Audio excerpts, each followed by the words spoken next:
Bloco 11. Solos e conservação. Aula 1. Solos. Hoje vamos conversar sobre um tema fundamental na geografia: os solos. Calma! Não é só terra, não. O solo é muito mais do que isso. Ele é a camada superficial da terra que sustenta a vida, abriga plantas, animais, micro-organismos. E claro, a gente também depende dele para a agricultura, para filtrar a água e muito mais. Então, vamos começar pelo processo de formação do solo. O solo nasce lá do intemperismo das rochas, que é aquele processo em que rochas vão se desgastando e se transformando em partículas menores. Mas não é só isso. O clima, os organismos vivos, o relevo, o material de origem e o tempo influenciam bastante como o solo se forma. Ou seja, ele é resultado de vários fatores trabalhando juntos, devagarinho, ao longo do tempo. Do que o solo é feito?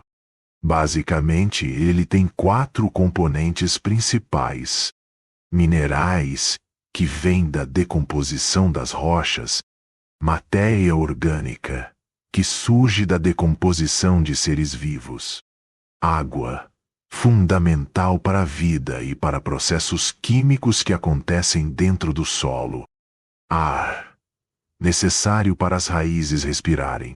Esses elementos se organizam em camadas chamadas horizontes do solo, que é como se fossem andares com funções diferentes.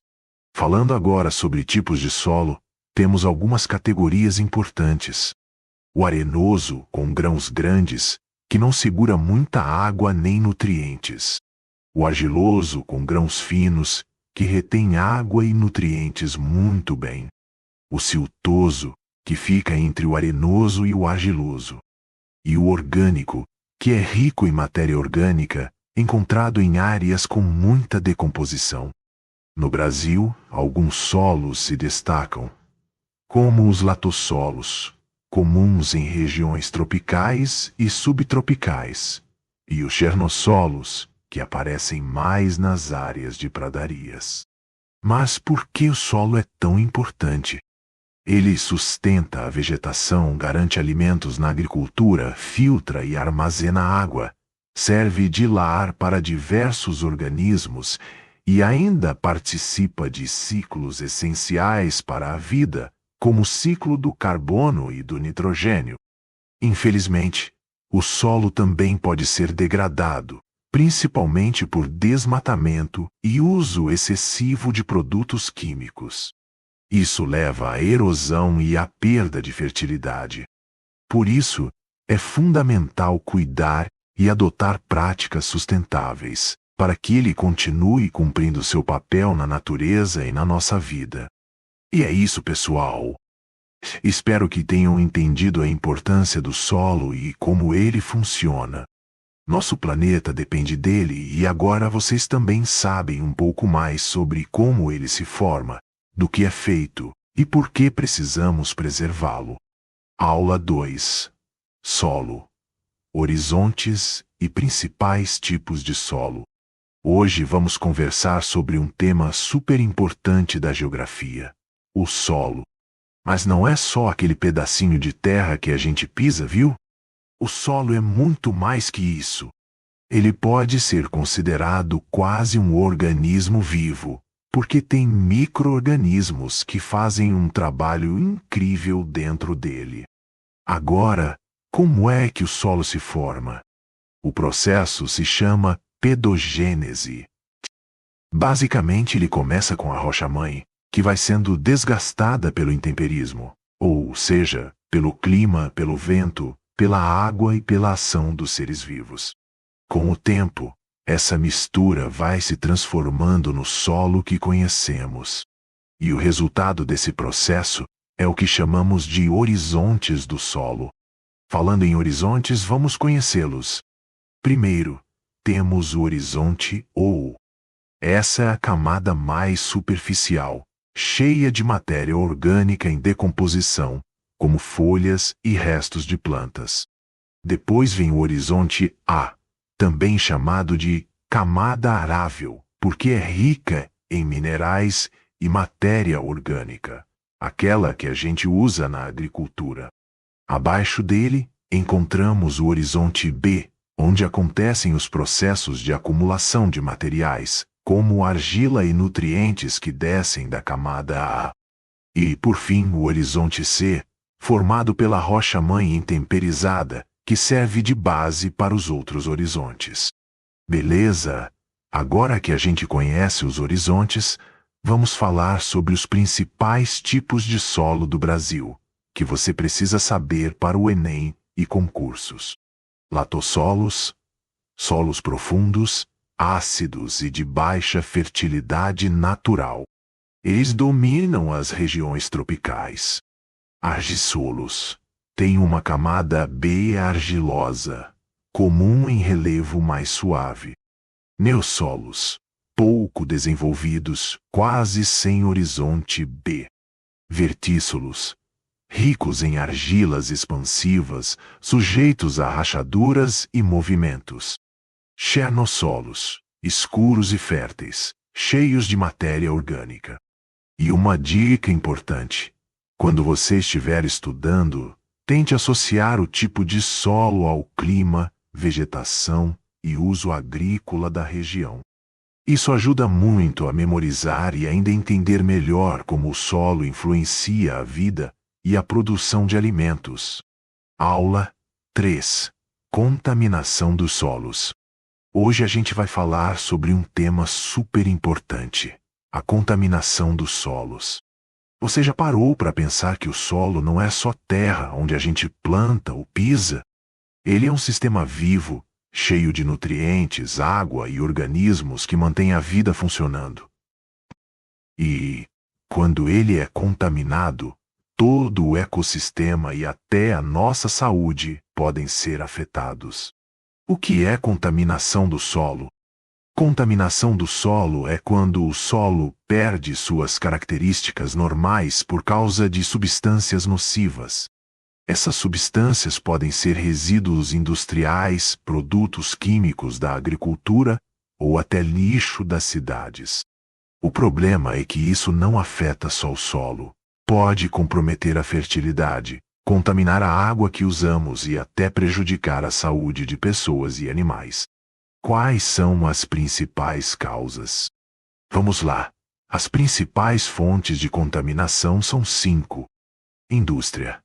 Quando fábricas descartam metais pesados, solventes e outros produtos químicos de forma inadequada, eles entram no solo e podem atingir os lençóis freáticos. Agricultura.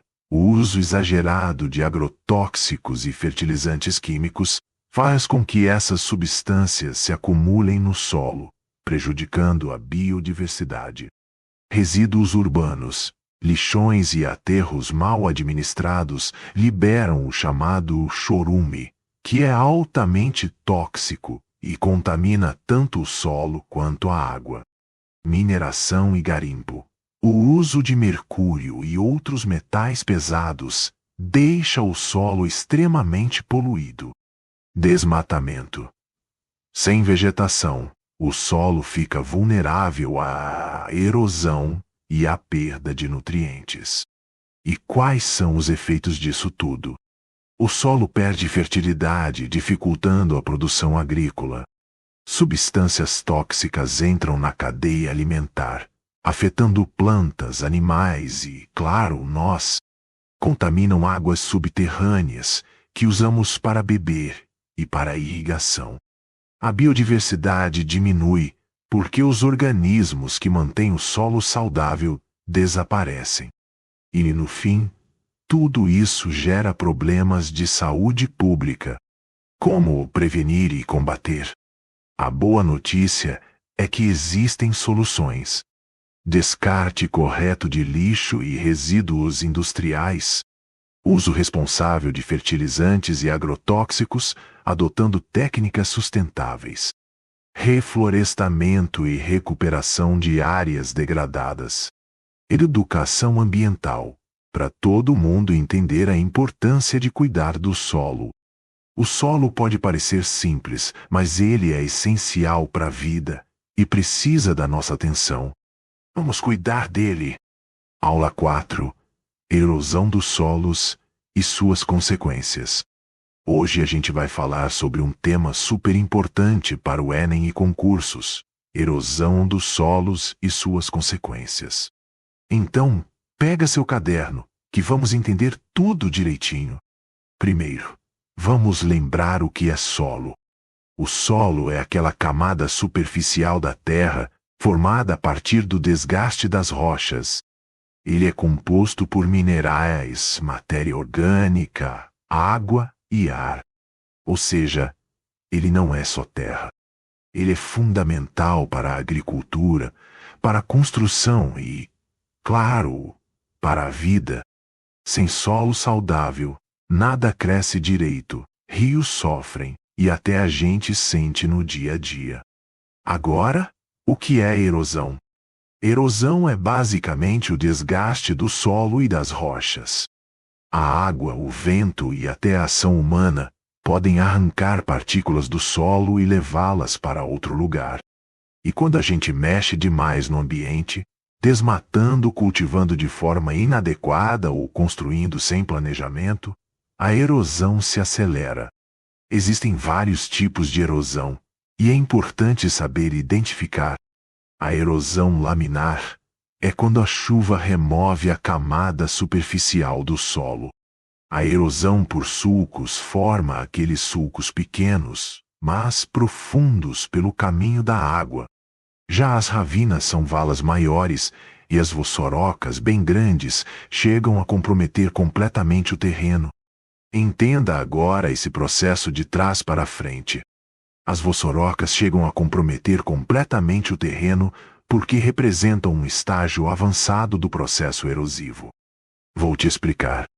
Tudo começa com a erosão laminar, quando a chuva retira finas camadas de solo. Depois, se não houver controle, surgem as ravinas, que já são os sulcos mais profundos. Se a erosão continua, esses sulcos vão aumentando tanto em largura quanto em profundidade, formando as vossorocas, que podem atingir dezenas de metros de profundidade e largura. O problema é que, nesse ponto, o solo perde totalmente a camada fértil, a água das chuvas escava cada vez mais, e a área fica improdutiva para a agricultura, perigosa para construções e até para estradas. Além disso, a vossoroca pode avançar continuamente, destruindo o terreno e chegando a atingir lençóis freáticos, cursos d'água ou áreas urbanas. Além disso, a erosão pode ser classificada pelo agente que causa o desgaste: hídrica, causada pela água; eólica, causada pelo vento; glacial, pelo movimento das geleiras; e a antrópica, provocada pela ação humana. Mas quais são as consequências disso tudo? Olha só. O solo perde a fertilidade, então a produção agrícola cai. Rios e lagos ficam assoreados, o que diminui a profundidade e prejudica a qualidade da água. Encostas podem deslizar, aumentando o risco de desastres naturais. E, claro, a infraestrutura urbana sofre. Estradas, pontes e construções podem ser danificadas. E aí dá para ver que é sério, né? Mas calma, porque a gente pode prevenir e controlar a erosão. Algumas práticas ajudam bastante. Manter a cobertura vegetal no solo. Plantar em curvas de nível, respeitando o relevo. Usar técnicas de conservação do solo na agricultura. Evitar desmatamento e queimadas. Essas ações não só protegem o solo, mas também ajudam o meio ambiente e a segurança das pessoas. Sempre que verem solo degradado, lembrem: não é só terra, é vida, é produção, é recurso essencial. Cuidar do solo é cuidar do futuro. Aula 5. Reforço sobre o horizonte dos solos, pois é um tema muito importante. Imagina que o solo não é só um monte de terra onde a gente pisa ou planta. Ele tem várias camadas que a gente chama de horizontes, e cada uma delas tem uma função bem específica. Vamos entender isso passo a passo. Primeiro, lá na parte mais superficial, a gente encontra o horizonte O. Ele é basicamente formado por matéria orgânica em decomposição, folhas caídas, galhos, restos de animais. É como se fosse uma capa protetora, rica em nutrientes, que alimenta as camadas de baixo. Em florestas, essa camada é bem espessa, mas em áreas desmatadas pode quase desaparecer. Logo abaixo vem o horizonte A. Esse é o famoso horizonte arável. É nele que acontece a agricultura, porque aqui se mistura a matéria orgânica do horizonte com minerais vindos da rocha. Ele costuma ser mais escuro justamente por causa dessa mistura. É a parte mais fértil do solo e também a mais vulnerável à erosão. Se essa camada vai embora, a produtividade despenca. Descendo um pouco mais, encontramos o horizonte B. Ele funciona como uma zona de acumulação. Isso porque muitos minerais e nutrientes que estavam no horizonte acabam descendo com a água da chuva e se depositam aqui. Por isso o horizonte B costuma ter mais argila e óxidos de ferro e alumínio, o que dá a ele aquele tom avermelhado ou amarelado. Depois, chegamos ao horizonte C. Aqui já não temos tanta vida. Ele é formado pela rocha-mãe temperizada, ou seja, fragmentada e em processo de transformação. É dessa camada que vêm os minerais que vão formar os horizontes de cima. E por fim, em alguns esquemas, aparece também o horizonte R. Esse é a rocha intacta, ainda não alterada, servindo de base para todo o solo. Então, se a gente olhar de cima para baixo, o solo é como um sanduíche de camadas. O horizonte, o é a cobertura nutritiva. O A é o mais fértil e cultivável. O B é o depósito de minerais. O C é a rocha em decomposição. E o R é a rocha dura, lá no fundo.